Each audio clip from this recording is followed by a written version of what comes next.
s'était éjecté prématurément du Kicksilver Pro France, et pratiquement hors jeu dans la course au titre mondial, Kelly Slater pourrait zapper l'étape suivante au Portugal, du 18 au 29 octobre, à Peniche. Avant de revenir, en décembre, à Banzé-Pippin pour la traditionnelle dernière épreuve de la saison. Son élimination au deuxième tour du Kicksilver Pro France tout juste actée, ce vendredi à Osgore, Kelly Slater s'est présenté au micro de Rosie Hodge.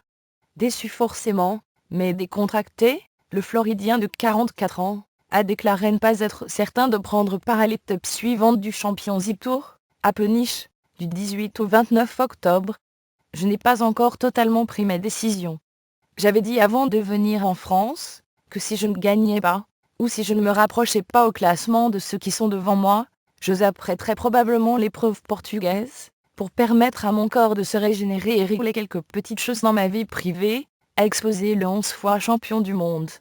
Sous le coup de la déception d'une défaite prématurée, l'Américain a déjà, dans le passé, laissé planer le doute sur sa participation au contest suivant.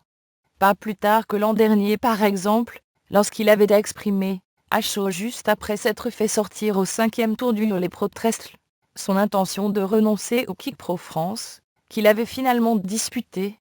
De nouveau gêné par son dos, et préoccupé par la progression de l'ouragan Maté vers Cocoa Beach, sa ville de naissance, où vivent sa famille et ses amis, Kelly Slater n'était pas dans les meilleures dispositions, ce vendredi, face à le Fioravanti.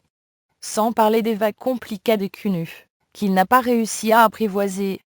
Il n'a pourtant affiché aucune once de colère ou de frustration. Le haut a trouvé les vagues, pas moi.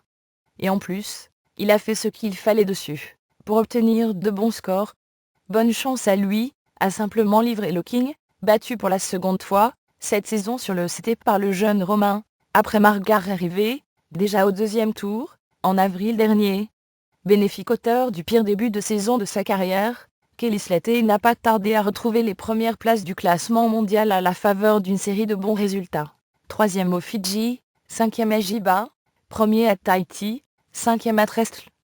Remonté au 5e rang mondial, l'Américain accusait toutefois un retard important, 12 000 points, sur le leader, On Florence, avant d'arriver dans les Landes. Cet écart grandir à l'issue du Kick Pro France, enterrant quasiment les déjà infimes espoirs de 12e sacre du Floridien. Alors, Portugal ou pas Portugal? Vraiment, je ne sais pas encore, rétorque l'intéressé. Il ne semble pas qu'une houle géante soit prévue pour l'épreuve. En plus, mon dos me cause quelques soucis, c'est pourquoi je suis tenté de me reposer, pendant ces